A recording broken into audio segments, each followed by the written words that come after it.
on, Archons? It's time for the second set of decks that I played on my Friday night IRL Keyforge with my friend Shane, aka Sierra Alpha.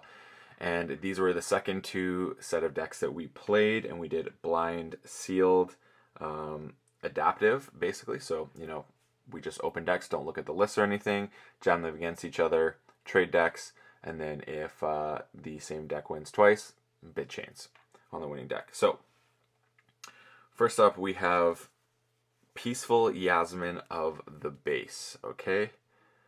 Now, in this deck, which is a Logos Star Alliance Untamed, also 4 decks had Logos in it, and 3 of them had Logos, all 4 decks had Logos, and 3 of the 4 had Logos and Star Alliance, which is pretty cool. I like that. So it's got Howling Pit, Mind Bullets, which is cool. This is deal 1 to each creature for each card you have played this turn, including this one. Armadrone with a draw pip. It's a fight steal one. Australia Seaborg deals 2 damage to a creature. If this destroys creature, raise the tide. Infomorph. Old Egad, great for warding. Double Phase Shift. P.I. Sweven. Reap if the tide is high, draw 3. Science for the remainder of the turn. After you play another card, gain 1. Submissive Principle. If the tide's high, each player loses half their Ember or lose 1. Theory Conjecture. Nice, choose 1 card. Archive the top 2 cards of your deck or play. Crash Muldoon, super cool in this deck. General Order 24. Agent Sapedia with a drop hit. Then there's Tabor Classic. Sabotage Mission. Keys cost +1 for each different power value among friendly creatures during your opponent's next turn. Selective Preservation, some really nice removal if you have a lot of creatures with the same power level on board. Teresa, great card for house cheating. Gives you the opportunity to either use it if its neighbors are the house you're currently on, or attach it to a creature and allow you to use it during your Star Alliance turn, essentially when you put a Star Alliance creature next to it.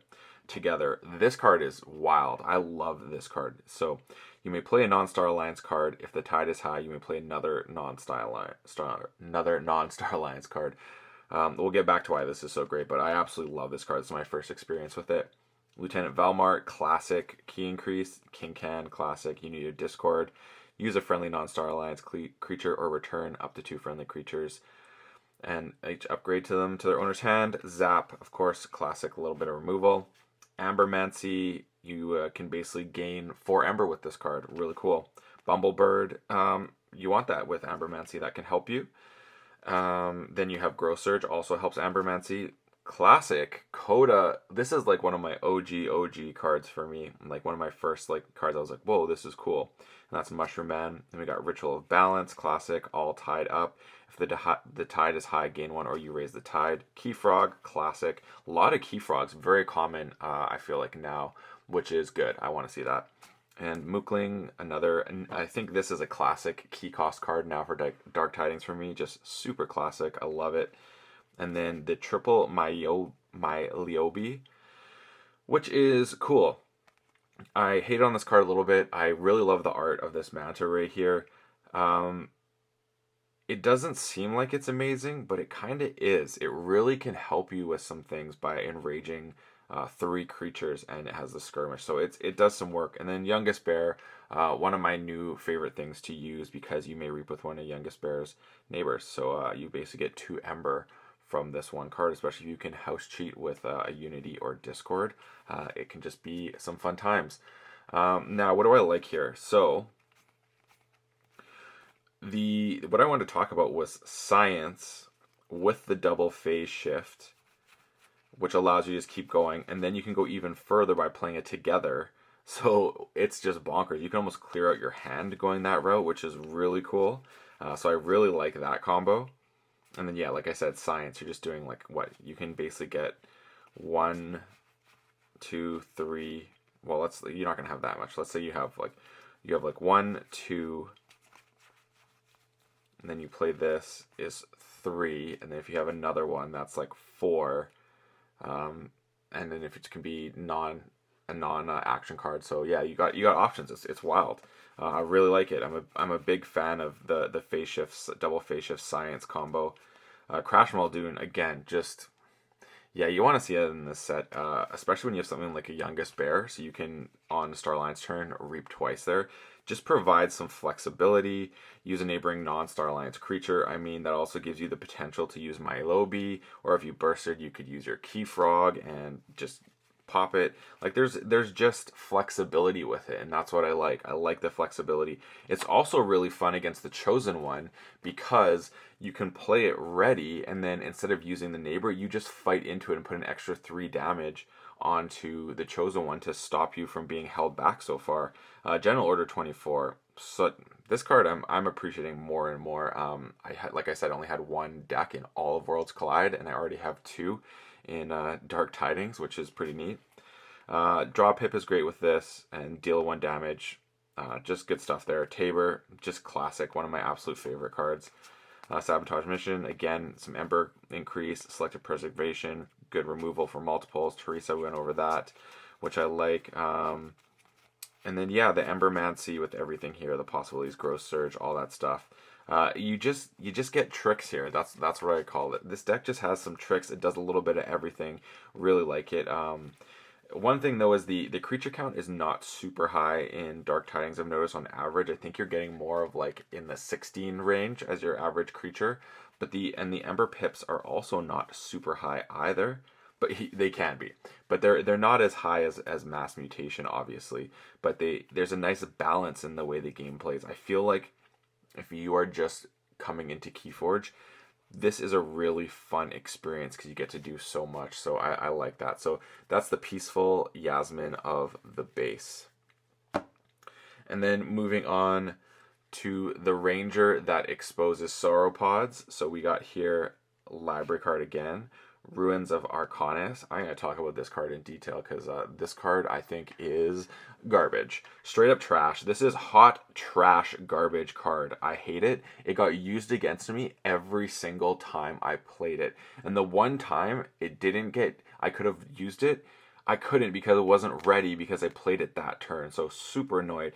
But this is the only way I think that card plays is if you have them both out at the same time and then you library card next turn.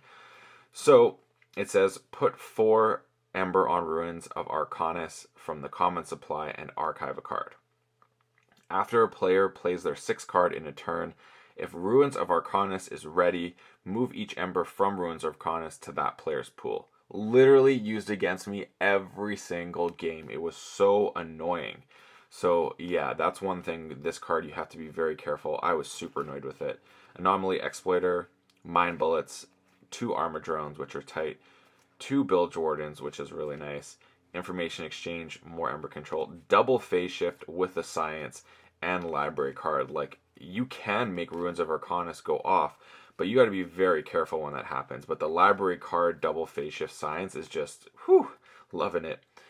We got City State Interest, Gladiodontus, Senator Quintana, Wipe Clear, which is my first time seeing this, deal 1 to each creature, destroy each upgrade. Altruist Rostrum, move 1 from a creature to another creature. It's basically an artifact version of Chant of Hubris. Then we have Carpe Venum, exalt 2 enemy creatures, double Octavia, Crushing Charge, which is nice, destroy each creature with power 4 or lower, gain 1 chain, Ostracize, lose 1 if you do purge a creature, 2 Venator Altums, which are interesting. They're basically just powerful cards that if the tide is low, you are exalting them. But there are some ways to deal with that, such as the Alstrom's Rostrum as a way to deal with them. Then we move on to the funny thing here is a Blossom Drake is in here with all these artifacts and artifacts you want. I don't know. This card I think I've pitched a couple times I've played, but I could see it having value depending on how things come. I mean, it gives you the opportunity to have Ruins of Art. Yeah, I don't know. This card is weird in this deck. Grow Surge, make some things bigger, nothing wrong with that. Instrument of Silence, love it. A double all tied up is really nice. Infighting, also big fan of this. Mollyhawk, you play Destroy an Artifact is really good. Then a Milobi, staple now. Reaper Sow is really cool, and look at that, it looks like the same, yeah it is, art fun there. Choose 1, ready and reap with a friendly creature, or give 3+1 power counters to 2 creatures distributed as you choose. Then you have Witch of the Dawn, which is return a creature from your discard pile to your hand. Lots of cool options there if you have something in your discard, and then a double Youngest Bear. So, as I mentioned, the things that I like in this is the Logos turn that you can have with the Phase Shift Sciences and all that. Because I mean, there's 1, 2, 3, 4 action cards plus the Phase Shift possibility, which is really nice. City State Interest, obviously Gladiodontis. Senator Quintana is not too bad with Ultras or Rostrom on it. Quintana is an interesting card, very interesting actually. And then moving on, the Untamed is a little bit lackluster.